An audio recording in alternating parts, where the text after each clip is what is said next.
Et puis cette information importante pour la Tunisie, les islamistes du parti Ennahda se sont engagés ce week-end à quitter le pouvoir à la fin du mois, c'est-à-dire 2 ans après leur victoire aux élections. Bonsoir Alexandre Adler. Bonsoir Nicolas. Que signifie d'après vous cette annonce que les islamistes vont vraiment s'effacer?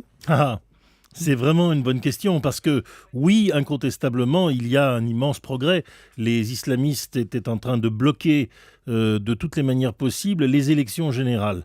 Et là maintenant, dans une espèce de table ronde qui les ont confrontés à toute l'opposition ainsi qu'à leurs deux partisans, leurs deux partenaires de la majorité, ils ont accepté ces élections, ils ont accepté de conclure rapidement la constituante et bref, ils ont cessé de jouer la montre dans le but, au fond, de retarder indéfiniment la consultation du peuple tunisien.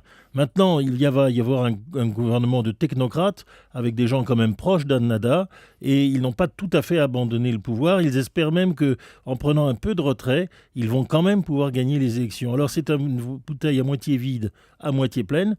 Ce n'est pas la déroute qu'on a vue en Égypte de Morsi. D'ailleurs, ceci leur a certainement beaucoup aidé à leur réflexion de ne pas se retrouver dans cette situation.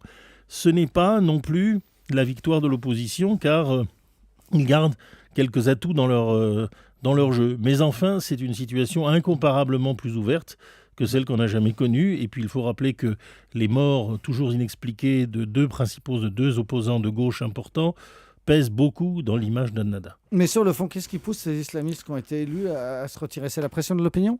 Écoutez, une vague du monde arabe a créé une pression énorme en faveur des frères musulmans, et ceux-ci, partout, ont déçu de diverses manières. Et évidemment, le coup de boutoir qui est venu fin juin de l'Égypte n'a pas cessé de retentir sur la Tunisie, de même que la révolution du jasmin tunisienne avait enclenché la révolution égyptienne. Les deux pays, en enjambant la Libye, sont beaucoup plus proches qu'on imagine, et Ennahda ne veut pas se retrouver dans une situation de réprouvé, où sont aujourd'hui les frères musulmans égyptiens. Merci beaucoup Alexandre Adler.